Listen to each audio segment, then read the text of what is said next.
tuyệt vời. Bóng đá là một điều gì đó nó rất khó tả, mang lại mọi cảm xúc.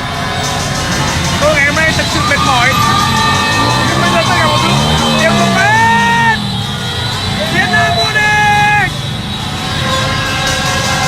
Tuyệt vời lắm An Toàn, tuyệt vời lắm Minh Đức, tuyệt vời lắm anh Bắc ơi, anh Bắc ơi, anh đánh người như thế à? Tuyệt vời lắm anh ơi, em yêu anh, yêu tất cả mọi người, yêu tất cả mọi người, yêu tất cả đội tuyển Việt Nam của ta. Và không khí của chúng tôi, các bạn hãy nhìn đi.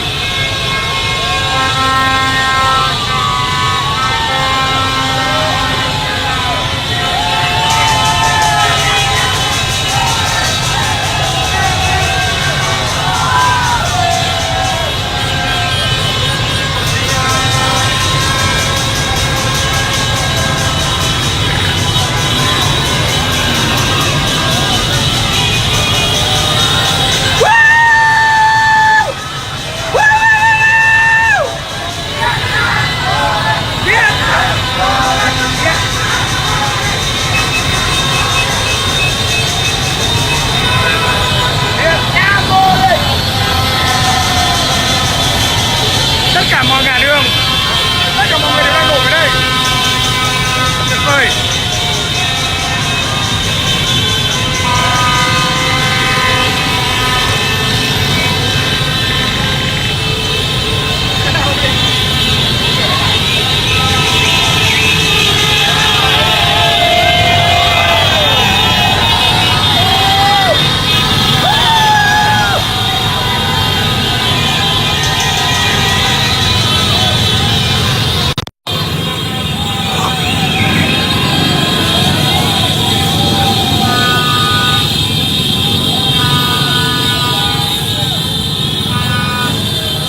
Chăm anh bố nên là với em bảo chăm bố điều này đây.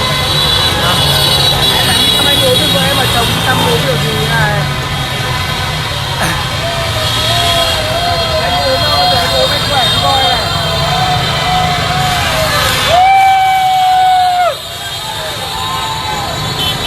Việt Nam vô địch, Việt Nam vô địch. Đâu có nhỉ?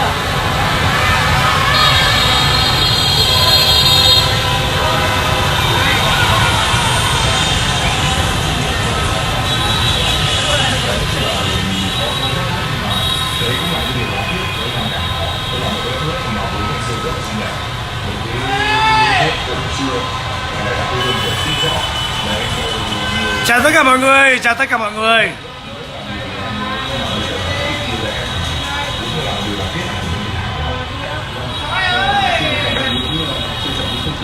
Legal, eu quero.